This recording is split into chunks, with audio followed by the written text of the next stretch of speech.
ഇങ്ങനെയൊക്കെ എന്നാ മതിയാ, വീഡിയോ എടുക്കണ്ടേ? തേങ്ങ നിനക്കൊന്നും കണ്ടന്റും ഇല്ല, ഒരു മൈൻഡും ഇല്ല, എല്ലാം ഞാൻ തന്നെ ആലോചിച്ചെടുക്കണം. നീ വിഷമിക്കല്ലേ, എനിക്കൊന്നല്ലേ അറിയാളൂ, അഭിനയം മാത്രം. അതല്ലേലും അങ്ങനെയല്ലേ വരവുള്ളൂ. നീയൊക്കെ എങ്ങനെയാടാ എന്റെ കൂട്ടത്തിൽ വന്ന് പെട്ടത്? അസ്തഗ്ഫിറുല്ലാഹ്, ഒരു നിമിത്തമല്ലേ എളിയാ. നിന്നെയൊക്കെ പിന്നെ പറഞ്ഞിട്ടും കാര്യമില്ല. പിന്നൊരു കാര്യം, എന്റെ കസിന് 2K ആവാറായോ സബ്സ്ക്രൈബേഴ്സ്.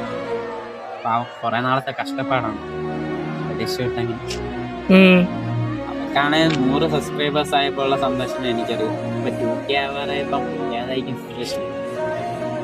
ഇതൊക്കെ എങ്ങനാ, വല്ലപ്പോഴെങ്കിലും വീഡിയോ ഇടണം. എന്റെ കസിൻ വരെ 2K അടിക്കാറ്, നീ ഇങ്ങനെ വായി നോക്കി നടന്നു. നീയൊക്കെ പറഞ്ഞിട്ടും കാര്യം. നമസ്കാരം. അളി ഇവാറ എന്നെ നോക്കി ചിരിക്കാൻ. എനിക്ക് ഇവനെ വേണം. നീ നോക്കാം. ഞാൻ വരാം.